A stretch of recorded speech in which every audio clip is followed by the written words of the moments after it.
Quando tudo começou, já tinha passado cerca de um ano desde a morte do José Maria. Na minha memória, o rosto dele ainda estava presente, mesmo nos poucos dias que eu fiquei em Itaquaruçu, lá no reduto que se formou para comemorar a festa do Bom Jesus. Muita gente foi levada para o céu naquela confusão depois da festa, quando as tropas acharam que coisa boa não ia sair de lá. Até nosso monge José Maria se foi. Foi coisa feia, muita matança e ilha depois. Mal sabiam eles, brutos como eram, que a gente só ia lá para ouvir o monge, que ele contava a história de São Sebastião e ensinava que dividir era a nossa missão. Não tinha que ter criança nem caboclo com fome. Como os meus pais eles tinham morrido, eu morava com meu avô Eusébio, minha avó Querubina, meu tio Manuel e meu primo Joaquim. A gente tinha passado um tempo junto quando ele apareceu para mim pela primeira vez. Eu tinha ido pegar lenha na mata, e tava um dia bonito, o sol brilhava bastante e o vento parecia que estava brincando comigo. Até que eu vejo alguém arrancando erva debaixo de uma árvore bem grande. Provavelmente ele estava fazendo isso com um ramo de vassourinha, porque todo mundo que parava ali era para arrancar um pedaço e fazer tintim por tintim os ensinamentos de cura com erva e a reza do monge. Parado do lado dele tinha mais 2 homens, e eu nem precisei de muito tempo para perceber que era o José Maria ali de baixo. Não podia ser outro. Era ele que me chamou de Virgem Sagrada e me tratou com fina honra na festa do Bom Jesus. Eu não perdi tempo e fui logo contar para todos os outros. Eu chamei primeiro a minha avó Querubina e a minha madrinha, porque elas tinham muito amor pelo monge, e elas acabaram chamando as amigas para ver também, e foi todo mundo rezando Salve Rainha pelo caminho. E todas elas viram também. Quando elas viram, Senhor, foi aí que elas decidiram rezar mais.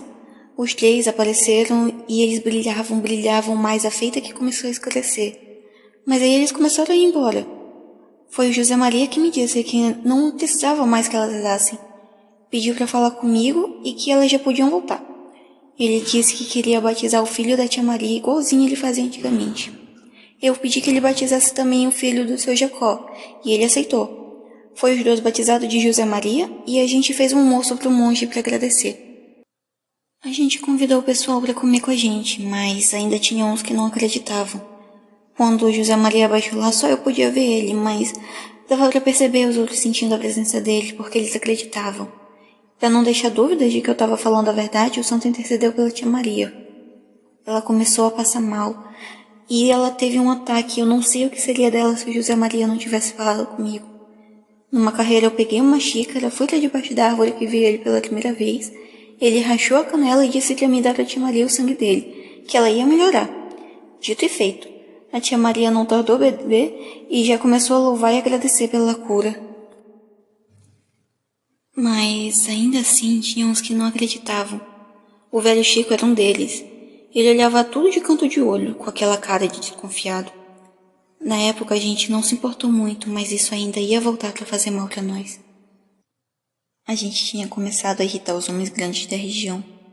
Eles não acreditavam que o José Maria tinha voltado. Foi aí que o santo disse que estava na hora da gente ir embora. Tinha prazo de 3 dias. Meu vô deixou muito terneiro lá nas nossas terras. Ele não quis nem olhar para trás. Rumamos para Taquaruçu por ordem do José Maria, sem levar nada. O monge disse que ia não voltar de jeito nenhum, senão os outros iam pegar nós. Muita gente de fé veio junto sob a ordem do santo. E assim o monge ia me dizendo o que fazer. E a gente foi morando ali, só rezando e vivendo em paz. 30 cabeças tinha quando paramos em Itaquaruçu. E lá foi vindo cada vez mais gente. Tudo descontente da vizinhança. Mas lá eu fiz certinho o que o monge me pedia. Todo mundo trabalhava e tudo era dividido. E a gente serenava. Quem tem mói, quem não tem também mói. E no final todos ficam iguais. Quem me ajudava muito era a Hilária, minha amiga de fé. A gente cuidava do pessoal e curava com as bênçãos do santo. Com o tempo, o pessoal de Itaquaruçu pareceu meio desgostoso de mim. Tudo desconfiado das minhas visões. Foi aí que tio Manuel disse que o monge estava comparecendo para ele. Disse também que ele devia liderar. E da minha parte eu não consegui contestar muito. Ele começou a comandar e eu acompanhava ele. Porque minha insegurança ela estava cada vez mais forte. E eu estava com muito medo de tudo aquilo. De ver toda aquela gente que eu conhecia e gostava morrendo. O próprio monge, ele me aconselhava a ajudar de outra forma. e que era a vez de outro assumir. Assim eu ia e ajudava a cuidar dos outros, principalmente depois que passaram a atacar a gente. O monge dava muita ordem militar para o tio Manel, que ficava o tempo todo fazendo armas de pau, treinando os outros homens para quando as tropas chegassem. Eles eram os verdadeiros pares de São Sebastião. O Joaquim, ele veio depois, quando meu avô consagrou ele o novo menino Deus, já que o tio Manel não tinha caído muito nas graças dos outros quando ele disse que tinha direito de dormir com 2 virgens. Quando os homens do governo chegaram a mando dos coronel, a gente resistiu e muita gente morreu. E os que sobreviviam, eles tinham medo do que os homens dos coronel e do governo podiam fazer. Mas a gente acreditava que os que morriam, um dia eles iam voltar no grande exército do São Sebastião, junto com José Maria. Mas as coisas iam ficando mais difíceis. E depois dos primeiros ataques, o Joaquim disse que tinha mais um chegando, um grande. E eu decidi partir junto com os retirantes. Os homens estavam indo para um lugar um pouco longe dali para fundar outra cidade que pudesse acomodar toda aquela gente de forma mais segura. E eu fiquei sabendo que quem ficou decidiu seguir o menino Linhares, que também viu José Maria. Mas a pior coisa que eu descobri foi o que o pessoal do exército fez quando os homens se afastaram para organizar as terras. O exército aproveitou e acabaram com tudo em Taquarussu. Atacaram na covardia mesmo. Lá só tinha gente que não podia brigar. Criança, velho, mulher doente. Gente dessa não ia dar conta. Mas eles atacaram nossa gente sem dó. Foi chuva de bala de madrugada até de manhã no outro dia. Foi tão ruim que depois tu não sabia o que era gente e o que era bicho. Era tudo só sangue e até o rio ficou vermelho. Eles não tinham nem como resistir. Na nova cidade, Joaquim já não via mais monge. Quem via lá era Maria Rosa. Depois de tudo que aconteceu, depois de toda aquela gente que morreu, acho que ninguém achava mais justo o Joaquim sentir toda aquela responsabilidade. Menina que nem eu, a Maria Rosa era justa e era santa. E eu me aproximei dela como uma forte amiga de fé, mas eu já sabia por lembrança de que no Porto de Mando não tem espaço para pensar nessas coisas. Lá eu não me sentia como na antiga cidade. Eles me respeitavam por causa do meu avô, mas não por causa das minhas conversas. Eles diziam que tinha perdido o aço, mas eu não fico triste. Era tudo violência, sangue e morte. Tempo difícil para o divino e para aquele que precisava de luz para iluminar a cabeça, para se tornar iluminado. E assim a gente foi. A gente lutava, perdia, tentava seguir em frente, até que os homens grandes conseguiram acabar com a gente de vez. Maria Rosa entrou na guerra, na terra do contestado, levando flores no cabelo, comandou o povo armado, levando flores no cabelo, no vestido e no fuzil. Maria Rosa foi mistério da bravura juvenil. Maria Rosa foi mistério da bravura juvenil. Salvem a virgem desta guerra santa, em sua história o passado se levanta. Salvem a virgem desta guerra santa, em sua história o passado se levanta. Olá, eu sou André Luiz, e a voz que você acabou de ouvir é de Yasmin Rodrigues. Ambos somos graduandos em História pela Universidade do Estado de Santa Catarina. Esse foi um relato fictício baseado na história da Virgem Teodora, que está contida no livro A Campanha do Contestado e transcrita no livro Os Iluminados de Nilson Tomé. Nele acompanhamos a primeira criança a ter visões sobre o monge José Maria e a liderar as cidades santas do Contestado.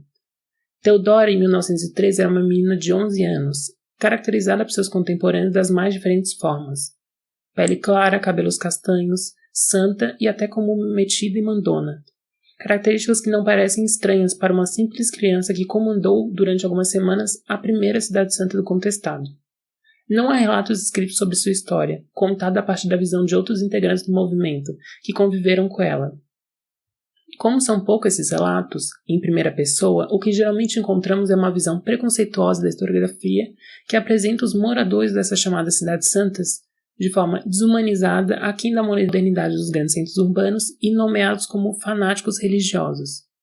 No episódio de hoje do Visões Contestadas, vamos falar sobre a importância do papel das mulheres e das crianças na Guerra do Contestado. Salvem a Virgem desta guerra santa, em sua história o passado se levanta. Salvem a Virgem desta guerra santa, em sua história o passado se levanta. As crianças tiveram um papel de extrema importância no contestado, como lideranças espirituais e até mesmo como líderes militares. Elas organizavam a rotina de treinamento dos integrantes e acreditavam que, por meio delas, o monge José Maria mandava instruções aos caboclos sobre como prosseguir nas campanhas militares, nos deslocamentos e nas atividades curativas. Os jovens conhecidos como mensageiros do José Maria vão ser a Teodora, o Manuel, o Joaquim, o Pequeno Linhares e a Maria Rosa. A primeira criança a ter visões do monge foi a Teodora. Ela era neta do Eusébio Ferreira dos Santos, que conheceu ele quando ainda era vivo. Após um ano da Batalha do Urani, a jovem ela vai avistar o monge e contar aos familiares que vão passar a segui-la e a apoiá-la. Uma prática frequente da manifestação do José Maria pela menina era quando a Teodora entregava aos enfermos uma xícara do que dizia ser o sangue do monge, que possuiria propriedades curativas. No final de 1913, a Teodora ela vai receber uma visita do falecido monge que vai indicar para ela que os caboclos deveriam rumar para Taquarussu, lugar onde eles deveriam fundar a primeira cidade santa e colocar em prática os ensinamentos do monge. O monge havia falecido junto com os combatentes na Batalha do Irani, um ano antes, em 1912, sobre os ataques violentos da tropa do Regimento de Segurança Paranaense. Logo antes de ser atacada, a Taquarussu contava com 400 habitantes. A santa religião orientava aquela população em uma espécie de laço comunitário. Eles tinham a partilha igualitária dos bens e faziam círculos de reza. Essa religião ela vai se diferenciar do catolicismo comum, daquele dos padres, dos fazendeiros, e vai representar uma fé voltada ao popular. Taquarussu ela também vai ficar marcada pelo modelo urbanístico, que vai servir de exemplo para outros redutos do contestado. A região ela vai ter uma praça central, chamada de Quadro Santo, para as reuniões, onde essa população vai se reunir, vai ouvir os comandos ou também praticar rezas em conjunto. Em seu entorno existiam cruzeiros, um em cada vértice e uma igreja. Diferente da primeira Taquarussu, que se resumia a uma festa religiosa, a segunda Taquarussu tinha a intenção de ser uma nova Jerusalém, terra de justiça e bem-estar com uma monarquia celeste. Seria reinada pelo José Maria. Antes do massacre da cidade santa de Taquarussu, a Teodora, junto com outros retirantes e os seus familiares, eles vão se mudar para outra cidade santa que seria de Caraguatá, e ali eles vão ver a ascensão da Maria Rosa como liderança. A Teodora ela vai ver os horrores da guerra até o fim e continuar ajudando com seus conhecimentos de cura. Depois da guerra, ela vai se casar 2 vezes e vai ter 8 filhos. Vai ser em Curitiba que vai passar os seus últimos momentos até a morte, com 78 anos de idade, em 1979. A Teodora foi a única mulher em destaque que concedeu entrevistas e depoimentos a pesquisadores depois do conflito do contestado. Uma dessas entrevistas foi para o sociólogo Maurício Vinhas de Queiroz durante a década de 60. Ela vai ser transcrita no livro Messianismos e Conflito Social, e nesse depoimento a Teodora ela vai negar a veracidade de suas visões. Ela disse que isso aconteceu sob a influência dos seus avós e de outras lideranças. Mas é importante a gente lembrar que no contexto da entrevista, as elites catarinenses ainda exerciam uma forte influência na historiografia e na construção da memória social. O movimento do contestado ele ficou estigmatizado como fanatismo, barbárie e banditismo. Então, quem ousaria se identificar com uma luta que tivesse esse papel na história? Logo, a pressão para que os caboclos contestados se escondessem era muito forte, e sua imagem de fanáticos e violentos se perpetuou e ainda é presente na atualidade. O Joaquim dos Passos ele foi outra criança que teve contato com o monge. Ele era filho da Maria Ferreira dos Santos e órfão do pai. O seu avô, o Eusébio, havia destituído o Manuel como líder espiritual anterior e proclamou em seu lugar o garoto Joaquim, ou como ele vai apelidar ele, o Menino Deus. Aparentemente, o menino ele também vai ser escolhido por meio de rezas da população e passou a falar com José Maria durante a noite, indo até a mata próxima do acampamento. Aos 13 anos de idade, o sobrinho do antigo vidente, Manuel, ele vai realizar milagres e comandar o exército caboclo e vai pressentir a terceira investida militar. E antes do ataque, vai mobilizar um grupo de retirantes para uma região próxima, a antiga propriedade de Eusébio. Os que restaram no antigo reduto eram somente crianças, mulheres, idosos e enfermos, que deveriam se deslocar em seguida, porém foram dizimados pelas tropas do governo. Na nova localidade, Caraguatá, quem assume o papel de liderança é a Virgem Maria Rosa, que vai ser uma figura feminina de grande destaque e grande heroína do povo caboclo. Como vinha de uma família pobre, a Maria Rosa era analfabeta, mas ela possuía um grande dom para a comunicação. Ela era amiga da Teodora e liderou os retirantes a Caraguatá, antes da segunda investida a Taquarussu. Depois de Joaquim, foi ela quem recebeu as instruções de José Maria e assumiu a frente de batalha como nenhum dos videntes havia feito. Designava comandantes, guiava o povo e as orientava quando devia se retirar de alguma região. Liderava, guerreava e tinha visões sobre as batalhas. Os relatos dizem que ela era uma menina muito bonita, simpática e alegre, mas quando ela recebia as mensagens de José Maria se transformava instantaneamente, passava a ser líder forte, corajosa, que se destacava nas batalhas. Há controvérsias sobre o local da morte da Maria Rosa. Uma das mais bem aceitas entre os pesquisadores e narrada pelo Nilson Tomé seria sobre a sua morte na batalha contra o destacamento de Potiguara, formado por mais de 500 soldados e 110 vaqueiros de Leocadino Pacheco, onde foi morta em 1º de abril de 1915. Seu engajamento no movimento fez com que fosse consagrada na memória popular como uma das principais heroínas do contestado. Salvem a Virgem desta guerra santa, em sua história o passado se levanta. Salvem a Virgem desta guerra santa, em sua história o passado se levanta. Até aqui destacamos crianças que, mesmo esquecidas pela historiografia clássica, têm ganhado ampla repercussão como principais figuras do conflito, a partir dos novos estudos sobre a Guerra do Contestado. Mas uma guerra sangrenta como esta, que resultou em milhares de mortes, principalmente de pessoas indefesas e pobremente armadas, o número de órfãos é grande. Esses órfãos também são fonte riquíssima para a história e para entender o lugar e a percepção da criança sobre o conflito.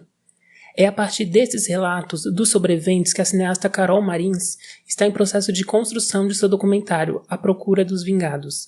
O projeto ainda está em andamento e em entrevista à rádio Cassanjuré, a cineasta contou um pouco do processo de recolhimento do material e o seu contato com o conceito de vingados. Sou natural de Caçador, né?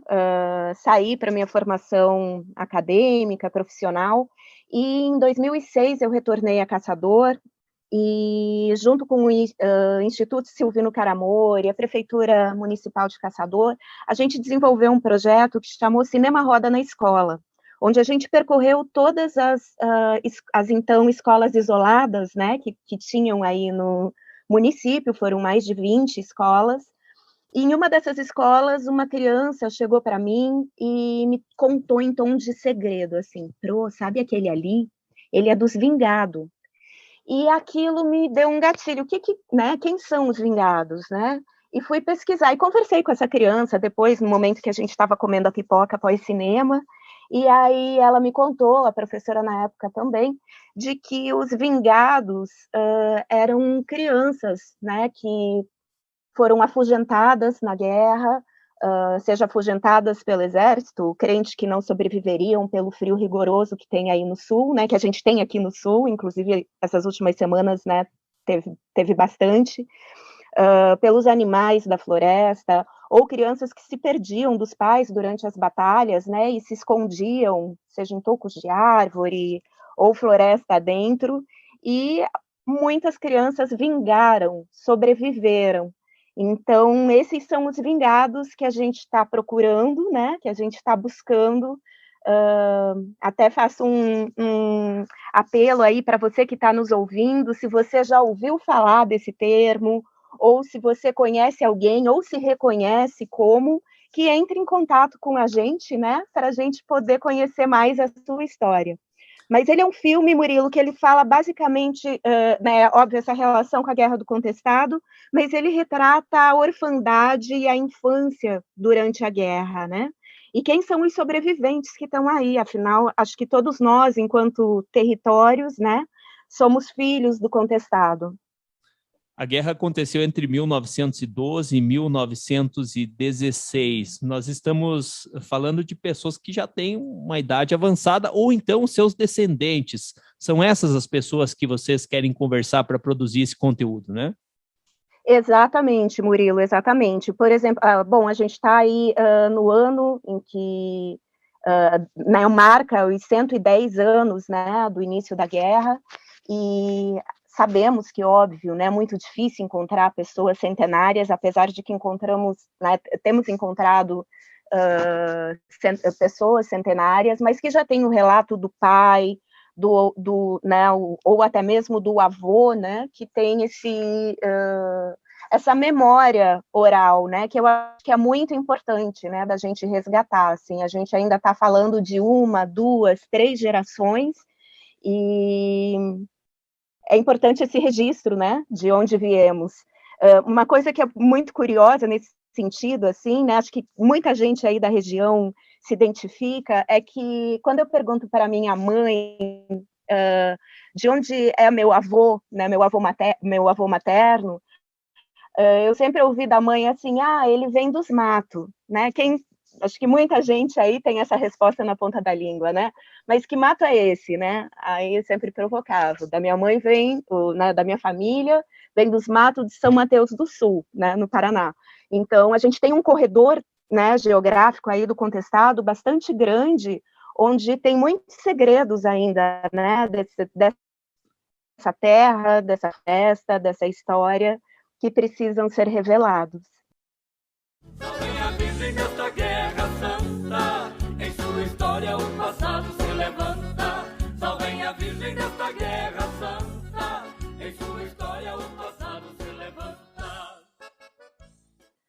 Por muito tempo, os caboclos do contestado foram vistos de má forma pela sociedade e pela historiografia, e isso é resultado de uma construção memorial realizada pelas elites.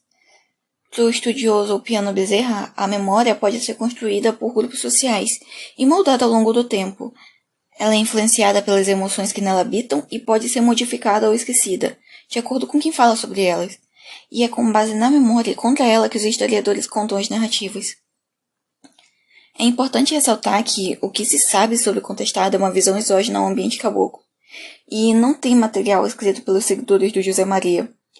Os únicos relatos são distorcidos pela visão pretensiosa dos pesquisadores, como é o caso dos relatos do Adeodato e da Teodora. E nos jornais da época, predominavam as sátiras, as críticas e visões deturpadas sobre os caboclos que eram veiculadas pela mídia e que serviam aos mais ricos. O próprio livro usado como referência possui uma grande quantidade de preconceito e tenta apresentar os integrantes do contestado como manipuladores, que usavam da fé local para satisfazer seus interesses.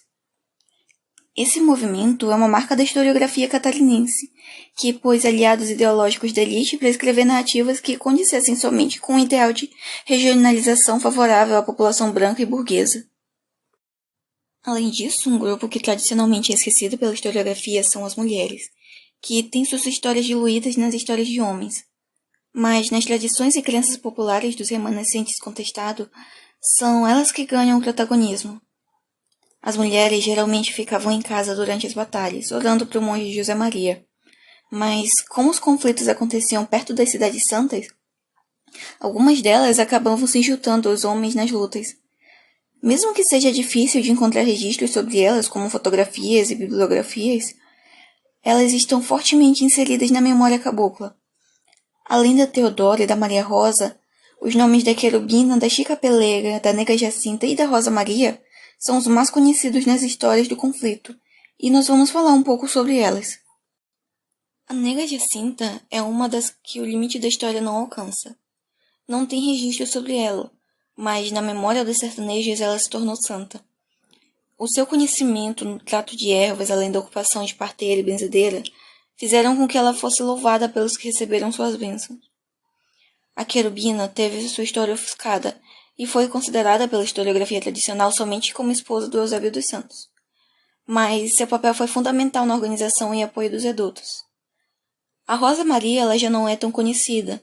A gente encontrou ela numa monografia da Cláudia Morgard, da Federal da Fronteira Sul.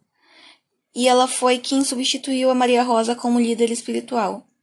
Ela era considerada uma mulher tão forte quanto a Maria Rosa, e acreditavam que ela poderia falar até com os anjos. E por último, talvez a primeira mulher guerreira a se destacar na política do contestado. A Chica Peleira foi concebida porque a sua mãe usou como amuleto as cinzas deixadas pelas fogueiras do ainda vivo José Maria, depois de muita dificuldade para engravidar. O seu nome real era Francisca Roberta, e ela assumiu o comando na guerra depois da morte do seu pai, do seu tio, do seu noivo e da expulsão das suas terras. Por causa do seu conhecimento em ervas, ela passou a cuidar dos doentes junto do José Maria em Taquarussu. E quando as tropas do exército catarinense se aproximaram, foi ela quem comandou os não-combatentes, que a fugiam e encontrar suprimentos na floresta por cerca de 1 ano, desde o fim da batalha e da morte do monge. Depois disso, ela recebeu um papel de comando abaixo da Teodora e passou a cuidar das outras mulheres e crianças, até que morreu em batalha, quando a cidade se transferia para Caraguatá e o exército atacou Taquarussu. Nas narrativas de Euclides Felipe, ela morreu protegendo as mulheres, crianças e doentes dentro de uma igreja que desabou, mas o seu nome foi eternizado nas histórias e canções do contestado. Salvem a Virgem desta guerra santa, em sua história o passado se levanta. Salvem a Virgem desta guerra santa, em sua história o passado se levanta. No episódio de hoje, tratamos um pouco sobre as principais lideranças infantis no contestado. Conhecemos um pouco de Teodora, a primeira virgem que avistou o monge José Maria, e deu início a uma série de feitos milagrosos que conduziram a população cabocla a lutar por sua liberdade de crença e direito sobre a terra. Além da Teodora, Joaquim e o menino Linhares lideraram o movimento, como guias espirituais, até a liderança da Maria Rosa, a virgem heróica que é louvada até os dias de hoje pelos remanescentes caboclos. Também destacamos o papel das lideranças femininas na guerra, tanto em lugares de liderança quanto por suas resistências, em manter unido o movimento. Por muito tempo, suas histórias foram vistas com maus olhos pela sociedade manipulada pela aristocracia, mas existem e continuam a lutar contra o coronelismo disfarçado. Hoje em dia, um número maior de pessoas descendentes dos combatentes do contestado buscam restaurar suas raízes para além do estigma que as elites locais tentam instaurar sobre as crenças e as culturas da população sertaneja. São conhecimentos ancestrais acerca de rezas, curas e modos de vida que demonstram a potência do movimento. Salvem a Virgem desta guerra santa, em sua história o passado se levanta. Salvem a Virgem desta guerra santa, em sua história o passado se levanta.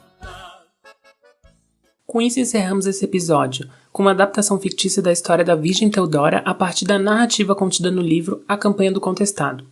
Muito obrigado por estar até aqui. Em caso de dúvidas, consulte a bibliografia na descrição desse podcast. Esse foi o Visões Contestadas. Maria Rosa entrou na guerra, na terra do contestado, levando flores no cabelo, comandou o povo armado. Levando flores no cabelo, no vestido e no fuzil, Maria Rosa foi